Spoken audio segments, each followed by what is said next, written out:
Assalamualaikum warahmatullahi wabarakatuh. Kita lanjutkan lagi kajian kita. Yang ini adalah berjudul Reformasi dalam Islam. Saudara-saudara, para pemirsa Kereweng Aji Channel yang berbahagia. Bismillahirrahmanirrahim. Kehidupan bermasyarakat, berbangsa dan bernegara yang dibangun oleh Nabi Suci Muhammad Shallallahu Alaihi Wasallam dan para sahabatnya sebagaimana dilukiskan di atas di dalam Tarikh Islam disebut sebagai Daulah Islamiyah. Hal ini merupakan manifestasi dari kerajaan surga atau the kingdom of heaven yang disebut-sebut di dalam Injil dan kitab suci sebelumnya. Oleh karena itu di dalam ayat suci di atas itu ada tafsirah walau amana ahla kitabi lakana koir. Jika sekiranya ahli kitab termasuk umat Kristen misalnya beriman, ini lebih baik bagi mereka. Dikatakan lebih baik karena mereka tidak kehilangan Yesus Kristus, tetapi justru sebaliknya mereka mendapatkan Yesus Kristus yang sebenarnya, yakni sebagai utusan Allah Ta'ala, bukan sebagai Tuhan atau sebagai anak Tuhan yang harus disembah. Di samping itu berarti pula terpenuhinya doa Bapa kami yang mereka ucapkan setiap hari, yang bunyinya, ya Bapa kami, dikuduskanlah namamu, datanglah kerajaanmu, dan jadilah kehendakmu di bumi seperti di surga. Saudara-saudara, ini terdapat di dalam surat Matius pasal 6 ayat 9 sampai dengan ayat 10. Daulah Islamiyah disebut sebagai kerajaan surga atau the kingdom of heaven karena Islam yang dapat memimpin umat manusia mencapai makom luhur sehingga benar-benar dapat menikmati kehidupan surgawi sejak sekarang ini di dunia ini pula, yakni bagi mereka yang telah mencapai makom nafsul mutmainah. Mereka senantiasa diseru Allah Ta'ala dengan penuh kasih mesra, wahai nafsul mutmainah, kembalilah kepada Tuhan dikau dengan puas, amat memuaskan di hati. Masuklah di antara hamba-hambaku dan masuklah ke dalam surgaku. Quran Suci surat 89 ayat 27 hingga ayat 30. Seruan mesra itu tidak ditujukan kepada orang-orang yang telah meninggal dunia, yang tatkala kita mendengar berita kematiannya menyambut dengan kalimat tarjih, innalillahi wa inna ilaihi roji'un. Surat Al-Baqarah surat 2 ayatnya 156. Tetapi ditujukan kepada kita yang masih hidup dan benar-benar dalam tanda petik hidup di dunia ini. Mereka yang hidup hidup itu tidak kenal akan kematian. Meski kepalanya terpancung sehingga terlepas dari badannya. Bismillahirrahmanirrahim. Janganlah kamu katakan tentang orang-orang yang terbunuh di jalan Allah bahwa mereka mati. Tidak, mereka adalah hidup, tetapi kamu tidak menyadari. Quran suci surat 2 surat Al-Baqarah ayatnya 154.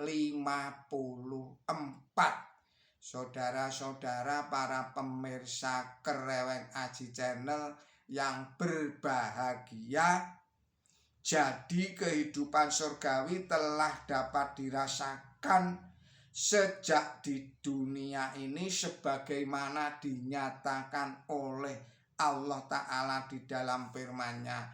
Bismillahirrahmanirrahim.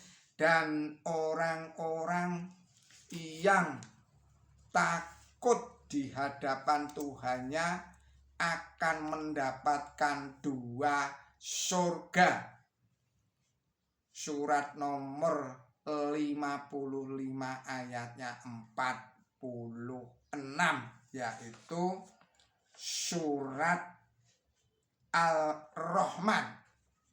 Saya ulangi lagi, surat Ar-Rahman ayatnya 46, yaitu surga di dunia dan surga di akhirat. Oleh karena itu, tatkala para penghuni surga di akhirat mendapatkan rezeki, mereka berkata, Bismillahirrahmanirrahim,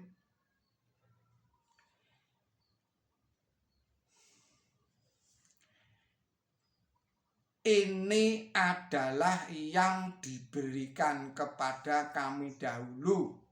Surat 2 surat Al-Baqarah ayatnya 25, yang di dalam bahasa aslinya Hajjailazadi rohina min qabl. Jadi maksudnya itu dahulu adalah dunia. Jadi di surga di akhirat mereka diberi yang serupa dengan itu, yakni yang telah diterimanya di dunia. Wa utubihi mutasyabiha. Surat Al-Baqarah ayatnya 25.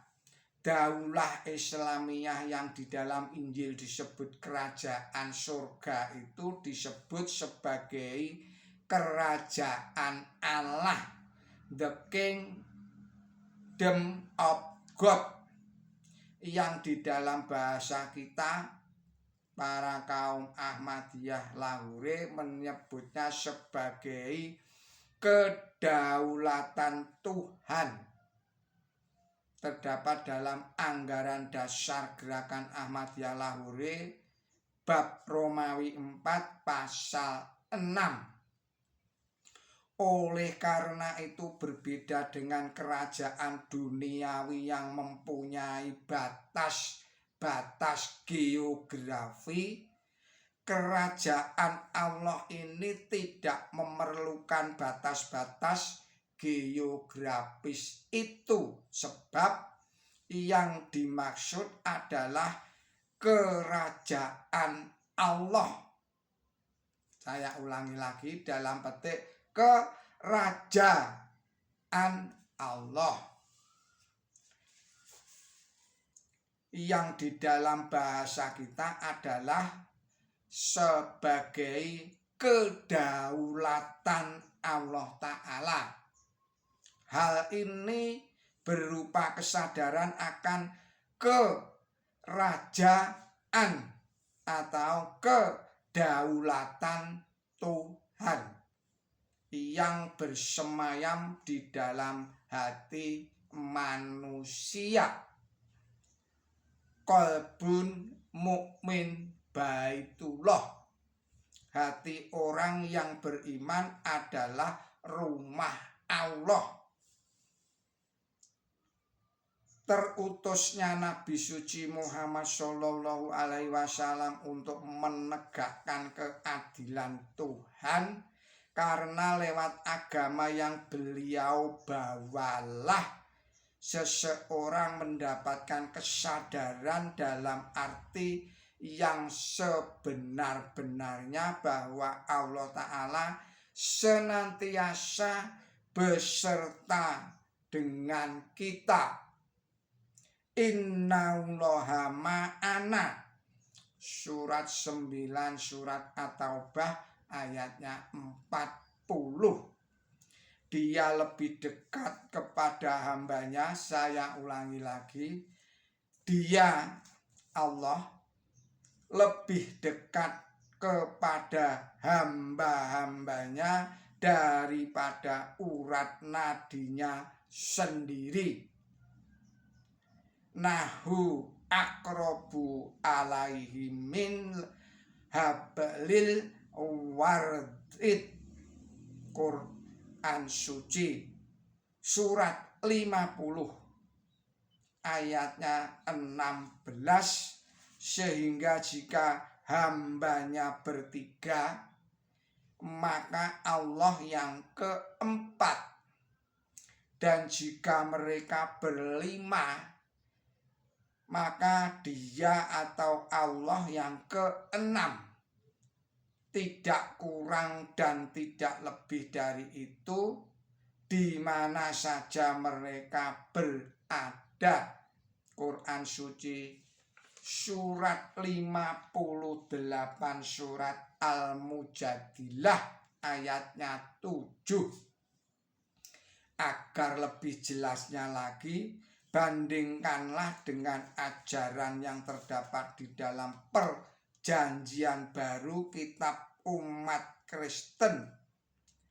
Tatkala Yesus Kristus disalib bersama dua penjahat dan disaksikan para murid dan laskar Romawi di Bukit Golgota pada hari Jumat Agung, beliau berseru, Eli, Eli lama sabachthani, yang artinya adalah Tuhanku, Tuhanku, mengapa engkau meninggalkan aku?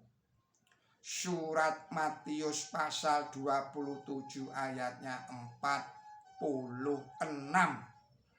Dari seruan ini terang sekali bahwa Tuhan meninggalkan Yesus Kristus yang menderita di muka bumi ini, karena 40 hari setelah itu Yesus Kristus berangkat ke langit atau surga menyusul Tuhannya, dan berjanji bahwa pada zaman akhir akan turun ke bumi ini untuk mengadili sesama umat manusia. Ajaran demikian itu menurut Quran suci surat Al-Baqarah ayatnya 78 termasuk suatu amani atau angan-angan kosong atau dongengan bohong atau lamunan. Saudara-saudara para pemirsa Kereweng Aji channel yang berbahagia, kita akhirkan dahulu video kita kali ini dan kita sambung lagi pada video-video yang berikutnya. Mohon maaf atas segala kesalahan saya di dalam menyampaikan risalah ini. Billahi taufik wal hidayah. Wassalamualaikum warahmatullahi wabarakatuh.